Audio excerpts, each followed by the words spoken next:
ABC 10 News at 5 starts now. There are multiple reports that President Trump will nominate Amy Coney Barrett to the Supreme Court. He's expected to make that announcement tomorrow at 2 p.m. our time. Good evening. I'm Lindsay Pena. And I'm Steve Atkinson. The move is expected to set up that bitter confirmation battle less than 2 months before the election. In the meantime, the justice she would replace, Ruth Bader Ginsburg, became the first woman to lie in state at the Capitol today. The ceremony took place as President Trump continues to question the integrity of the election. Here's ABC's Elizabeth Schulze. Justice Ruth Bader Ginsburg making history one last time today as the first woman and first person of Jewish faith to lie in state at the Capitol. In an intimate ceremony inside Statuary Hall, personal touches to honor the life of the iconic justice, her love of opera music, and her personal trainer of 20 years doing a push-up to say goodbye, a reminder of Justice Ginsburg's tenacity in a long fight with cancer. Today we stand in sorrow, and tomorrow we, the people, must carry on Justice Ginsburg's legacy. Republican and Democratic women in Congress lining the steps of the Capitol to pay their final respects, but the rare bipartisan moment unlikely to last. The president expected to announce his nominee to fill Justice Ginsburg's seat tomorrow, but ABC News confirming he is expected to pick Judge Amy Coney Barrett. Senate Republicans vowing a quick confirmation hearing. President Trump's nominee for this vacancy will receive a vote on the floor of the Senate. This despite a new ABC News Washington Post poll finding by a wide margin, most Americans say the winner of the election should fill the vacancy and a Senate vote should happen next year. With just 39 days until Election Day, President Trump continuing to question, without evidence, the integrity of the results and still not saying he will commit to a peaceful transfer of power. We want to make sure the election is honest, and I'm not sure that it can be. I don't know that it can be. Joe Biden, meanwhile, taking a pause from the campaign today, along with his running mate Kamala Harris, to attend the ceremony in honor of Justice Ginsburg. Justice Ginsburg will be laid to rest next week in Arlington National Cemetery next to her beloved husband, Marty Ginsburg.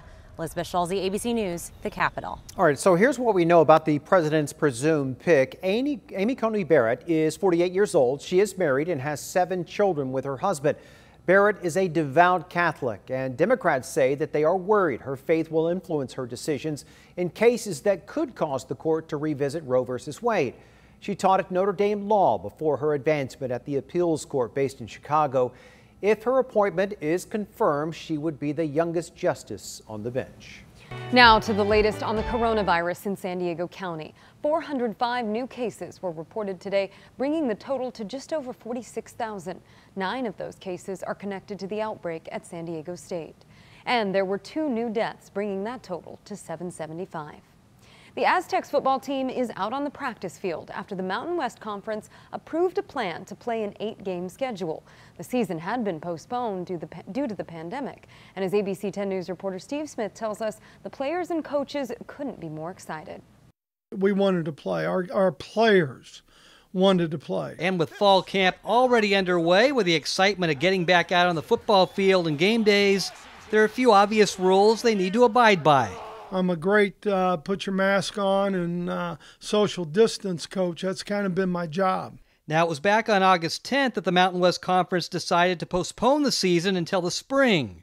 But then they had an about-face and made a decision yesterday to return for an 8-game fall season, which Coach Brady Hoke says may have had something to do with the other conferences who have already been playing. I can't tell you I was in any of those meetings, but I would think when we're seeing people play, and when you look at what we're doing and trying to move forward, I just know how positive it is for our players. The Aztecs are scheduled to open the season October 24th, but because their new stadium has already started construction, the decision was made to play the next 2 seasons at Dignity Health Sports Park in Los Angeles. We're excited about our presence in Los Angeles County.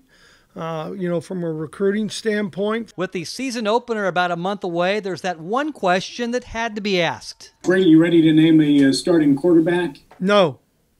Good question. As for a schedule, that may come out in the next 5 to 6 days. Steve Smith, ABC 10 News. As a precaution, the Aztecs players and coaches will be tested for COVID-19 3 times a week. The Mountain West became the second league to approve a fall season. The Pac-12 was first, approving a 7-game season starting November 6th. Now, when you go out in public, you might notice the majority of people are wearing face masks, but there are a handful here and there who refuse to do so. Our ABC 10 News reporter Mimi Alcala looks into the psychology behind that reluctancy. Masks work. Individuals should wear a facial covering when they leave their home. For months, it's something we've heard over and over again. Again, we cannot impress upon folks more the importance of wearing masks. More important to make sure that our face is covered. While there is scientific evidence about why wearing a face mask can help stop the spread of COVID-19, and the majority of people do comply, some are still reluctant. So why is that? And I think it's a little complex. Jill Stoddard is a clinical psychologist. She's also the director of the Center for Stress and Anxiety Management here in San Diego. When we look at what really drives anxiety, it's difficulty with a lack of certainty or a lack of control. This pandemic is something we haven't experienced before. Stoddard says for some people, having rules and guidelines provides that level of certainty and control. It feels better to have this thing they can do to feel like they have some say over what's happening. For other people, the opposite happens. If I have to wear this mask, it's like I'm admitting that this thing is really big and bad and scary. And so in a way, I guess you could use the word denial. While it may be denial for some, she says the other layer is humans can be naturally rebellious. When you pair that with constantly changing information, you get more people who don't trust or believe that masks work. But it's so new that there's that natural tendency to rebel and avoid the change. While she says some won't be convinced, it's just a small percentage nationwide. And here in San Diego County, officials say many are doing their part to slow the spread. Mimi Alcala, ABC 10 News. Stoddard says when people say they can't breathe through a mask, it's also a psychological effect, because when we normally breathe, we don't even think about it, of course. But when you have a layer over your nose and your mouth and your thoughts tell you something doesn't feel right, it can trigger that anxiety. The U.S. just passed 7 million confirmed cases of COVID-19, and there are no signs of it slowing down. But that is not stopping Florida from moving full steam ahead into a statewide reopening.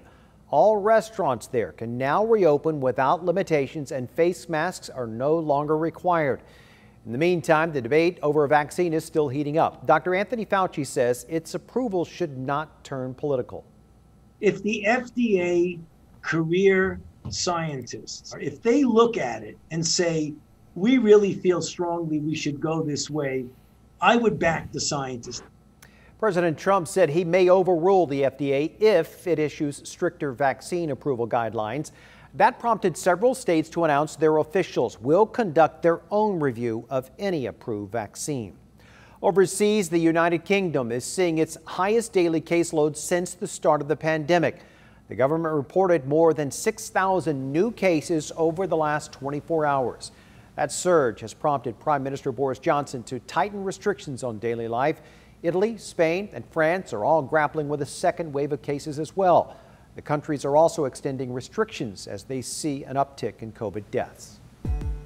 The situation has gone very stressful, even more than so before. It's devastating, and we have nothing. A San Carlos family trying to pick up the pieces after a house fire ravages their home. As ABC 10 News reporter Michael Chen found out, this is a gut punch for a family already reeling from the impacts of COVID-19. Reagan Gatke's brother shot this video of smoke pouring out of their home on Verlaine Drive Sunday evening. I ran and I got my dog. I took her outside, and then my brother went off and turned off the power and ran back in the room with the fire extinguisher.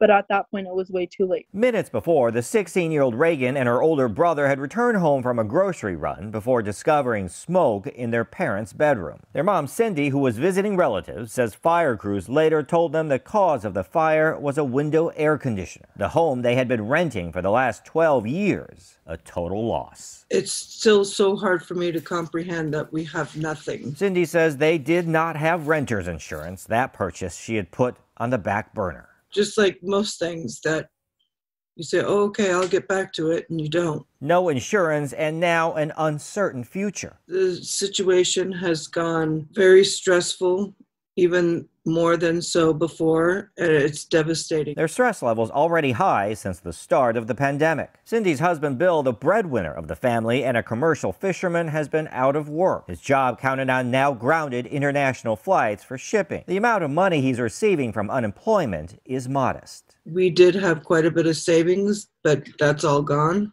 Been tough and awful. My husband's had a lot of anxiety as well as me. Anxiety ratcheted up because of an all-consuming fire and the questions it left behind. I am wondering if we're even going to have a place to live anytime soon. Michael Chen, ABC 10 News. Right now, the family is staying with other family members. A GoFundMe campaign has been set up for the family. There's a link on our homepage.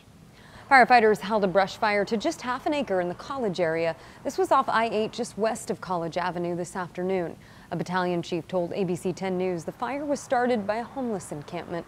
One helicopter made a water drop and crews knocked it down in a couple of hours. Despite being near some homes, no one was evacuated. Traffic on the 8 was briefly slowed to a crawl, but it is moving again. No one is in custody and no injuries were reported. Turning now to our weather, temperatures are going to be rising once again, increasing our risk for fires. A fire weather watch for San Diego County goes into effect Sunday night, and our meteorologist Angelica Campos is tracking those changes. It's going to be a long week ahead, Angelica. That's right, Steve. We're not the only ones. Much of the state of California is going to be scorching next week as temperatures rise. This is all due to Santa Ana conditions. Santa Ana winds will start on Sunday, and as we get closer to our watch, you can see it here, including inland communities, mountains, and deserts. Fire weather watch going into effect at 5 a.m. Monday until 5 p.m. Monday afternoon. But Santa Ana winds will get started late Sunday, and that is going to elevate our fire danger. Relative humidity will drop between 10 and 15%, and the gusty winds could reach up to 40 miles per hour. So moderate conditions with critical fire danger as we head into next week. But for the start of the week and a cool down, we'll have much more in our 7-day forecast. Angelica, thank you. All right, there are also still questions as to what brought down a single-engine plane with 2 men on board in Kearney Mesa yesterday. Both were alert and they were talking after the accident, according to first responders. They arrived on scene shortly after the plane went down around 4:30. They had originally just started to take off and they had some sort of problem. We don't know what that is, and so they basically tried to turn around to catch the airport to do an emergency landing. Now, we don't yet know the name of the pilot, but we did speak to the passenger, Chris Stoddard. He said he couldn't talk on camera under the advice of his lawyer, but he did tell us by phone that he had a few cuts, some bruises, and a broken nose. He also said that the pilot was still in the hospital but is expected to be okay. The NTSB is now investigating exactly what caused the plane to go down. For the first time, the family of Breonna Taylor addressed the public after a decision was announced that no officers will be charged in her shooting death. As ABC's Rena Roy shows us, they delivered a blistering attack on the Kentucky Attorney General. Surrounded by a growing makeshift memorial for Breonna Taylor in the heart of downtown Louisville, her Aunt Bianca Austin spoke of their family's unbearable pain. You didn't just rob me of my family, you robbed the world of a queen. She wore Taylor's EMT jacket as she read a statement from Taylor's mother. I knew Cameron would never do his job, but what I do know is that him and countless others will go to bed sleeping with Breonna's face, still hearing her say her name. They're now demanding a release of the grand jury report. Release the transcript! While the Kentucky governor has echoed those calls, Attorney General Daniel Cameron has said it would not be made public. Wednesday's grand jury decision to not charge the officers with Taylor's killing shaking the community here. Some even moved to tears. It could be me. It could be anybody. It's the truth. It would not be the same for a white woman. Tell us a little bit about how the people of Louisville are feeling. This is trauma. It was a slap in the face. The city now seeing 120 straight days of protests. Demonstrations have been mostly peaceful. Police did arrest at least 26 people Thursday night for unlawful assembly, failure to disperse, and riot in the first degree. Kentucky State Representative Attica Scott was also taken into custody. 2 officers were shot Wednesday. One is out of the hospital, the other still recovering. And in Los Angeles, 2 incidents involving vehicles Thursday, this truck slamming into a protester, and a news chopper captured this dramatic chase after this white car drove through a group of people. This is getting ugly really quick. Police later taking the driver into custody. Activists here have vowed to continue protesting until the other 2 officers involved in the fatal shooting of Breonna Taylor are fired. Rena Roy, ABC News, Louisville. In less than an hour, San Diegans are expected to gather for a 3rd night to mourn the death of Breonna Taylor. We'll have a live report coming up on ABC 10 News at 6.